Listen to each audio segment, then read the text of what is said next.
Delhi crime national news में मैं reporter Awadhesh Bhardwaj आपका स्वागत करता हूं। आज मैं खड़ा हूं बीडीटीएस ग्राउंड में।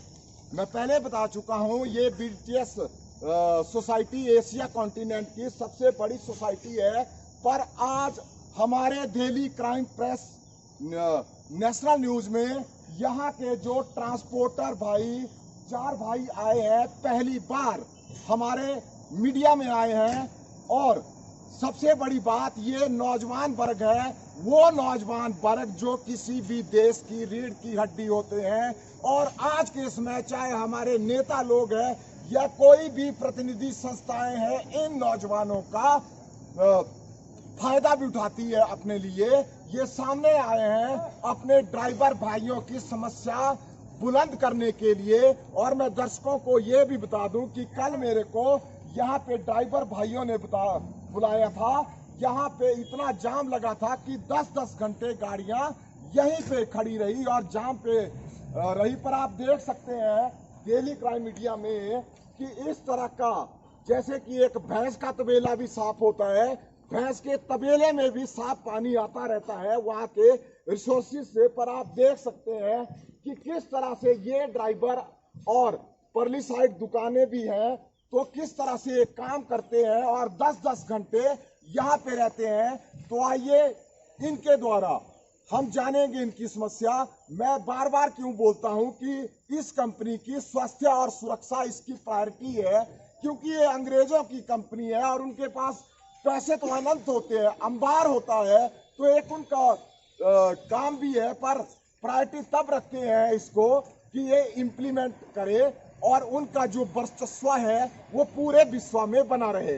तो सबसे पहले जो हस्ती मैं आपको मिलाना चाहता हूं, एक नौजवान राहुल गौतम, जो वेलफेयर सोसाइटी के स्टेट इसके सेक्रेटरी हैं, उनसे मिलाता हूं। और ये ट्रांसपोर्टर भी हैं और इनके पिताजी इस विशाल यूनियन के जनरल सेक्रेटरी भी रहे हैं। सर बताएं क्या समस्या है। देखिए, मैं सभी ट्रांसपोर्टरों का यहाँ पर आने पर बहुत बहुत धन्यवाद करता हूँ कि वो यहाँ पर आए हमारे बुलावे पर। और हम लोग जिन्होंने हम लोग वो ट्रांसपोर्टर हैं, हम लोग वो ड्राइवर हैं जिन्होंने कोरोना के मुश्किल दौर में जगह जगह पर, देश के हर कोने पर सरकार के साथ कंधे से कंधा मिलाकर हमने सामान पहुंचाया। चाहे वो खाद्य वस्तु थी, चाहे वो कोई और वस्तुएं थी, हमने वो वहां तक पहुंचाई। मेडिसिन वगैरह सब, चाहे मेडिसिन थी, चाहे वो किसी भी प्रकार की वस्तु थी, हमने उसे पहुंचाया अपनी जान को जोखिम में डालकर। तो आज हम लोग किन हालात में हैं, हम लोग मजबूर हैं इन हालात में। कृपया आप दिखाइए हम किन हालात में हम काम करने के लिए यहाँ पे ड्राइवर रात को रहते हैं, किस हमारे रहते हैं, हमारे मिस्त्री लोग, हमारे लोग, बाकी लोग कैसे इन हालात में काम कर रहे हैं। वहाँ पे बताओ, वो गाड़ी पार्क की है ड्राइवर ने, कैसे सोएगा यहाँ पे। आज जब देश कोरोना के इस मुश्किल दौर से गुजर रहा है, बीमारियां, लाखों प्रकार की बीमारियां पहले ही हम ड्राइवरों को और ट्रांसपोर्टरों को घेर चुकी हैं। तो उस दौर में आप देखिए किन मुश्किल हालात में हम लोग काम कर रहे हैं। ना हमारे लिए कोई सुविधा है, और तो छोड़िए, कंपनी के द्वारा पिछले कुछ वर्षों में हमारे माल भाड़े को कम कर दिया गया। चाहे वो किसी की भी मिली भगत थी, किसी के भी द्वारा वो कम कर दिया गया रेट को, हमने उसे वापस लिया। और जिसका भुगतान हमने किया कि एसीसी ने हमें मूलभूत जो हमारी सुविधाएं थी, जैसे यहाँ पे ग्राउंड बनाना था, वो रोक दिया उन्होंने कहा यार ग्राउंड नहीं बनेगा। तो इस प्रकार की हमें कई मुश्किलों से गुजरना पड़ रहा है। और हम लोगों को अगर इन मुश्किलों से निकलना है तो हम सभी लोगों को एकजुट होकर ये लड़ाई लड़नी पड़ेगी। मैं दिल्ली क्राइम ब्रांच का बहुत बहुत धन्यवादी हूँ कि वे जब भी हमने उन्हें बुलाया तो वो हमारे साथ कंधे से कंधा मिलाकर खड़े रहे। नहीं गौतम जी, कई तो बोलते हैं मेरे को भाई एसीसी के पीछे पड़ा है, पर आप दुनिया देख रही है एसीसी हर वर्ग के पीछे पड़ी है, क्या बोलते हैं आप। बिल्कुल बिल्कुल नहीं, ये हमारा मूलभूत अधिकार है, हमने अपना सब कुछ यहाँ सौंपा है।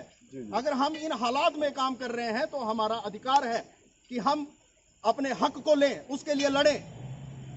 हक मांग कर लिया जाता है, छीन कर लिया जाता है, और हम उसे लेकर रहेंगे, चाहे उसके लिए हमें कुछ भी करना पड़े।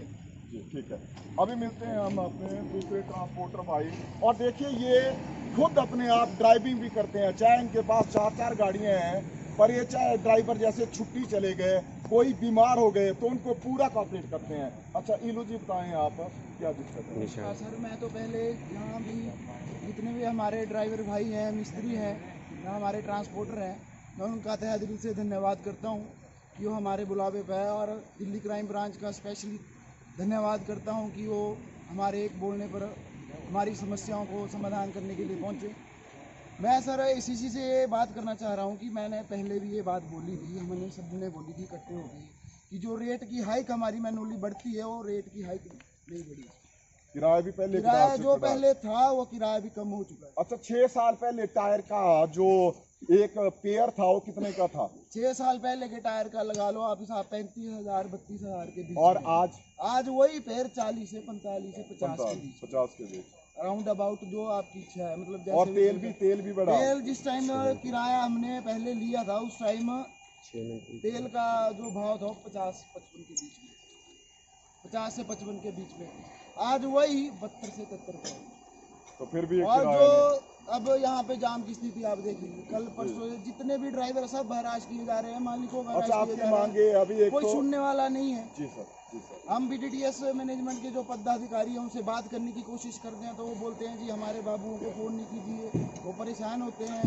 तो हमें अगर हम किसके पास अपनी बात रखें, कौन हमें सुनने वाला है? यहाँ पे जो ये यूनियन बनाई है, सोसाइटी बनी है, इससे भी सबसे बड़ी सोसाइटी है, तो इसके लिए क्या महत्व है इसका? अगर किसी की बात रखने का है ही नहीं इस पे हक, तो इसका मतलब क्या है? तो आपका मतलब ये है, अभी आपने एक तो अपनी हाइक बढ़ाने की बात कही और इस ग्राउंड को पक्का जो भी हालत है, बीमारी का खतरा है नहीं, अभी तो कुछ नहीं, अभी तो बरसात पड़नी है, अभी बरसात पड़ी नहीं। बिल्कुल बिल्कुल अभी नहीं पड़ी। अभी बरसात पड़ेगी जब तो इस हालत बहुत खराब होगी ना। मिस्त्री है बेचारे, ड्राइवर है, कैसे स्ट्रगल करें। ठीक है, आपकी 2 बातें होंगी। चलिए नहीं है जी, आइए।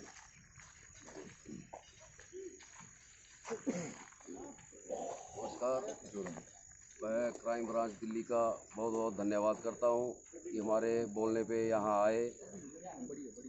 मैं BTTS को भी यही बोलना चाहता हूं कि हमारे ड्राइवरों के बारे में भी सोचें कि किन किन दिक्कतों से निकलते हैं। दुनिया भर का जाम लगा रखा है ACC वालों ने, ना कोई लोडिंग की व्यवस्था ढंग से है, ना खाने की व्यवस्था ढंग से है, ना सोने की व्यवस्था ड्राइवरों को ढंग से है।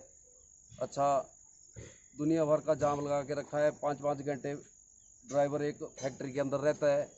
अब शाम को मैं भी गाड़ी 6 बजे लोड करने गया और सुबह 4 बजे निकला हूँ गाड़ी लोड करके। तो ये हालत है अपने फैक्ट्री की। बाहर के जाम से तो आप संतुष्ट है ना प्रशासन ने जो? हाँ जी, हाँ जी, हाँ जी, उनके धन्यवादी हैं। और बाकी हमारी गाड़ियाँ ACC से 12 टन माल लेके जा रही हैं, फिर भी हमारी गाड़ियों के RTO चलान कर रहा है। मनाली में चलान हो रहे हैं, कांगड़ा में चलान हो रहे हैं। इसके बारे में प्रशासन भी कोई मनमर्जी के चलान काट रहे हैं। नहीं, कितना टन माल था आपके पास? ACC से हम 12 टन माल लेके गई थी। 12 टन तो पास कर दिए ना अब हमारे माननीय सेंट्रल मिनिस्टर गडकरी जी ने। ठीक है, वो 12 टन है ना पास? जी 12 टन पास है, फिर भी हमने हमारे पास 12 टन का चलान किए जा रहा है। इसके लिए हम प्रशासन के पास जाएंगे, ठीक है। और जो भी बाहर से डंप से गाड़ियाँ जा रही है वो भी ओवरलोड लेके जा रही हैं गाड़ियाँ, जबकि हमारा ACC से गाड़ी 12 टन माल लेके जाती है, फिर भी हमारी गाड़ियों के चलान किए जा रहे हैं।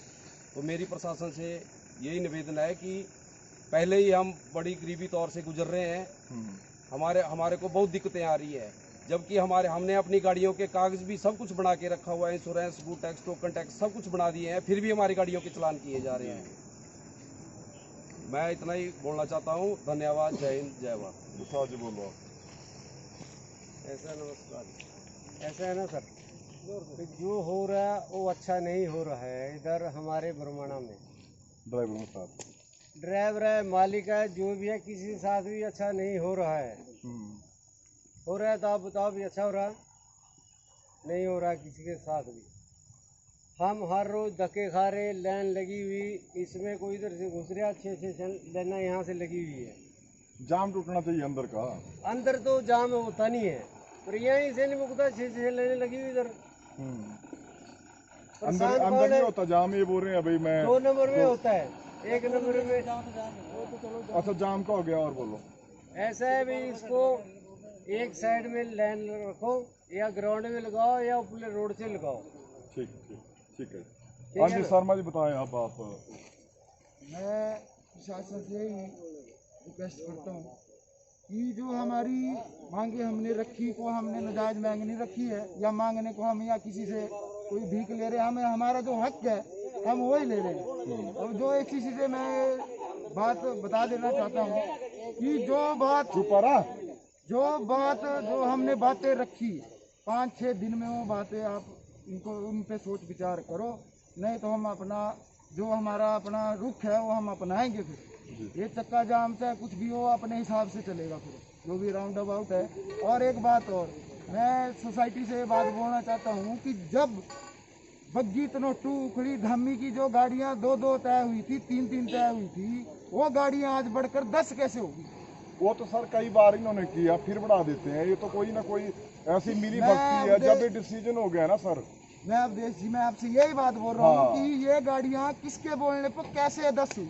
अब 10 कैसे हुई? इनको तो फायदा होता है ना सीडीएस वालों को। वहाँ तक 2000-3000 कितना किराया मिलता है आपको। अगर पूरे हिमाचल में जाएगी तो आपको काम भी मिलेगा। जो चैसी 11 लाख की थी 6 साल पहले, वो 24 लाख की हो गई। बिल्कुल बिल्कुल, मैं यही बोलना चाहता हूँ बीडीटीएस मैनेजमेंट को भी, एसीसी को जी यहाँ से कि अभी आपने देखा जो ट्रांसपोर्टर, और मैंने बताया कि सारे नौजवान ट्रांसपोर्टर यहाँ पे थे। इन्होंने एक तो किराए की हाइक और दूसरी यहाँ पे जाम और अपनी खाने पीने की व्यवस्था, और तीसरे एक इन्होंने बताया कि ये जो डंप होते हैं, वेयर हाउस इनको बोलते हैं, ये एसीसी वाले क्या करते हैं कि जैसे यहाँ से सिर्फ 25 किलोमीटर तक की माल भेजना और वहाँ पे डंप कर देना, और वहाँ से आगे की गाड़ियों को वो वहाँ के लोग देते हैं। जबकि जब यहाँ पे ये भी सच्चे हैं बोलते, क्योंकि फैक्ट्री तो इनके सिर पे लगी है ना।